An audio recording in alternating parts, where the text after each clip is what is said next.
السلام عليكم، أهلا وسهلا فيكم. اليوم رح أقدم لكم طريقة لعمل الكيك بدون طحين بدون حليب.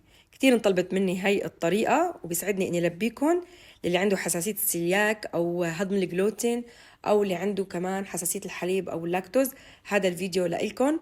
بتمنى تجربوا الطريقة وتشوفوا الفيديو للأخير لحتى يطلع معكم ناجح وهش مثل ما شايفين بالفيديو. قبل ما نبدأ بتمنى إذا مو مشتركين بقناتي تشتركوا وتفعلوا جرس التنبيهات على الكل حتى يوصلكم كل شي جديد. وبتمنى إذا حبيتوا الوصفة تحطوا لايك. قبل ما نبدأ الوصفة أنا بشغل الفرن على درجة حرارة 180 خليه يحمى مزبوط. بدي شغل فقط من الأسفل، من الأعلى ما رح شغل أبدا. بثبت بعدين القالب بالرف الوسط، لا بخليه قريب على النار ولا بخليه عالي كتير. تمام. لمين ما يحمل الفرن بنجهز القالب. أنا بستعمل قالب الألمنيوم، كتير برتاح بشغله مع الكيك وبيطلع ناجح ولونه ذهبي حلو. أنا دهنته بالبداية بالزبدة. فيكن تحطوا زيت وتحطوا رشة نشا، بما أنه ما في طحين رح نحط بدل الطحين نشا. تمام، نشا الذرة. هيك القالب صار عندي جاهز، بخليه على جنب.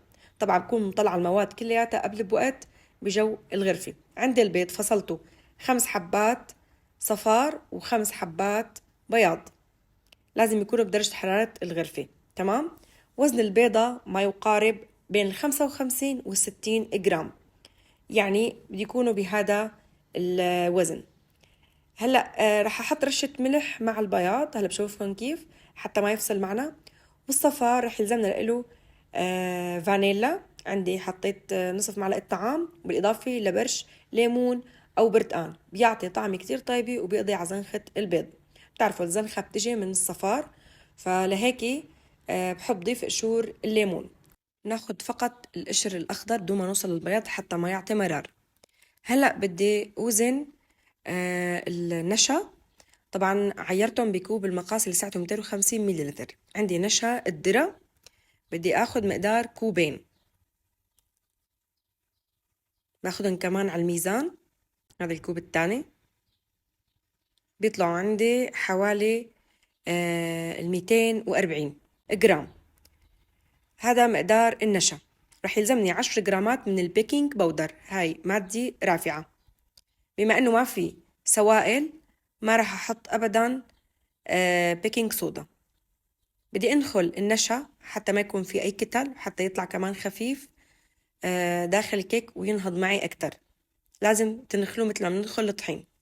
رح استعمل كمان سكر، يفضل تستعملوا سكر مطحون، سكر بودرة. اذا ما متوفر فيكم تستعملوا السكر ناعم الحبيبات. كمان رح اخذ مقدار كوب، بيطلع عندي وزنه 124 جرام. كمان رح انخله مثل ما نخلت النشا حتى ما يكون في اي كتل، مثل ما شايفين دول متخلص منهم. هلا جهزت كل شيء، بدنا نبدأ بالعمل. جهز زبدية تكون عميقة. بدي احط اول شيء البياض، عندي مثل ما قلنا 5 حبات من البياض. عليهم رشة ملح حتى يثبت معنا وما يفصل ويطلع هيك قوامه فوم.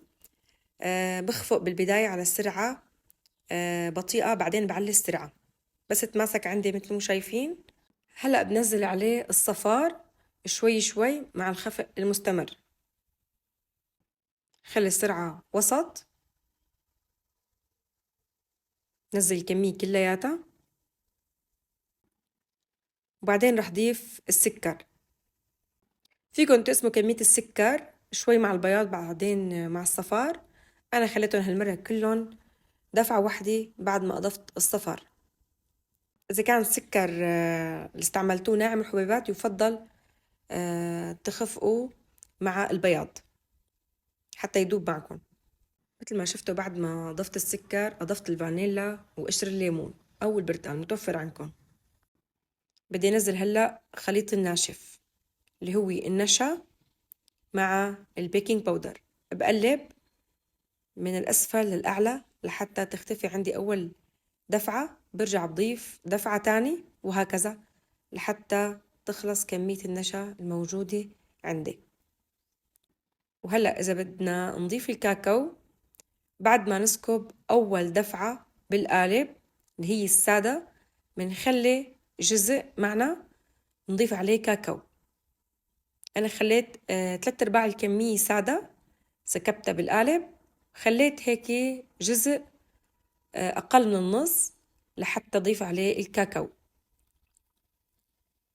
شايفين طريقة كتير سهلة مبسطة وغير معقدة، وعلى فكرة لذيذة جدا، وهيك جنب العصير يا سلام، كتير طيب جنب العصير. تعملوا هيك عصير برتقال من أروع ما يكون. هاي الكمية اللي خليتها رح أضيف عليها كاكاو خام، أو فيكن تحطوا شوكولا مدوبة اللي بدكن إياه كمان بنخلو.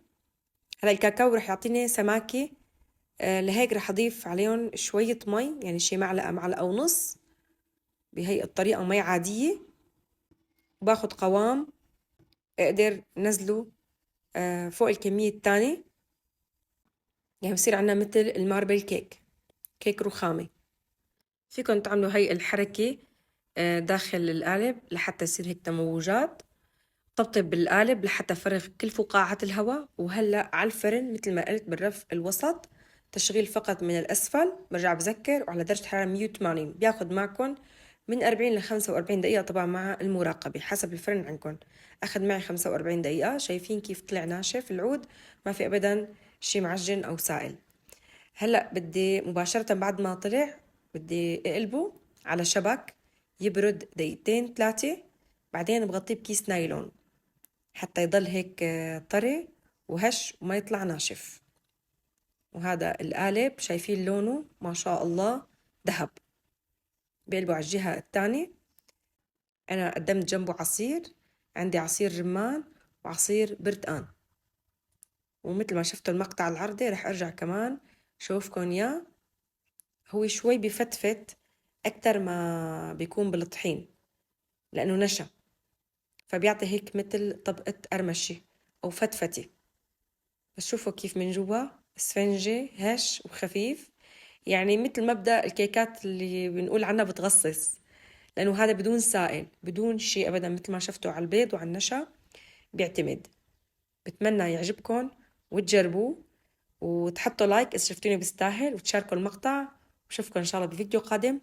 سلام.